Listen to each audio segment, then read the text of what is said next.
వినాయకుడికి ఎలుక ఎలా వాహనమయ్యింది తెలుసుకుందామా? హాయ్ చిన్నారులు.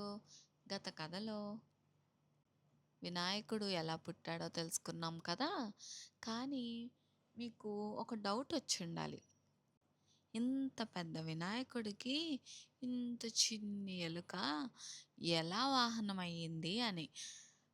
అయితే ఈరోజు సరదాగా ఈ కథ తెలుసుకుందాం. చాలా చాలా రోజుల క్రితం క్రౌంచుడు అనే ఒక గంధర్వుడు ఉండేవాడు. అతను చాలా అందంగా ఉండేవాడు. కానీ ఒక చిన్న చెడు అలవాటు ఉండేది. అతనికి చాలా గర్వం.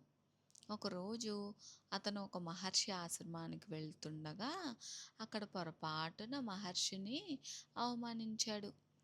మహర్షికి చాలా కోపం వచ్చింది. నీకు నీ అందం, నీ శక్తి మీద చాలా గర్వం ఉంది. ఇక నుంచి నువ్వు ఒక ఎలుకగా మారిపో అని శపించాడు. అంతే. క్రౌంచుడు వెంటనే ఒక పెద్ద ఎలుకగా మారిపోయాడు. ఆ ఎలుక చాలా అల్లరి చేసేది.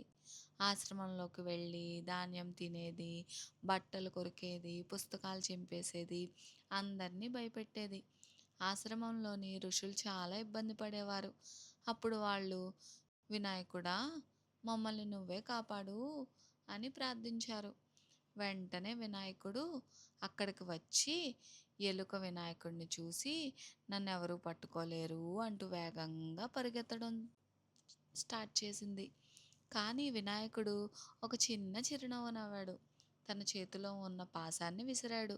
అది వెళ్ళి ఎలుకను గట్టిగా పట్టుకుంది.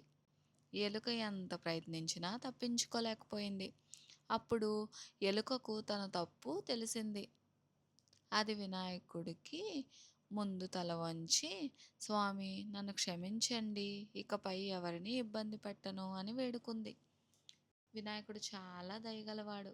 ఆయన నవ్వుతూ, నీకొక్క అవకాశం ఇస్తాను, ఇక నుంచి నువ్వు నా వాహనంగా ఉంటావా అని అడిగాడు. ఎలుక ఆనందంతో, ఇది నా అదృష్టం స్వామి అని చెప్పింది. అప్పటినుంచి ఆ ఎలుక వినాయకుడి వాహనంగా మారింది. పిల్లలు, ఒక చిన్న ఎలుక ప్రపంచం అంతా పూజించే వినాయకుడి వాహనం కావడం వెనుక ఒక గొప్ప సందేశం ఉంది. ఎలుక అంటే మన కోరికలు, అల్లరి మనసు, ఆ కోరికలను అదుపులో పెట్టగలిగినంత కాలం మనం మంచి మార్గంలో నడవగలం.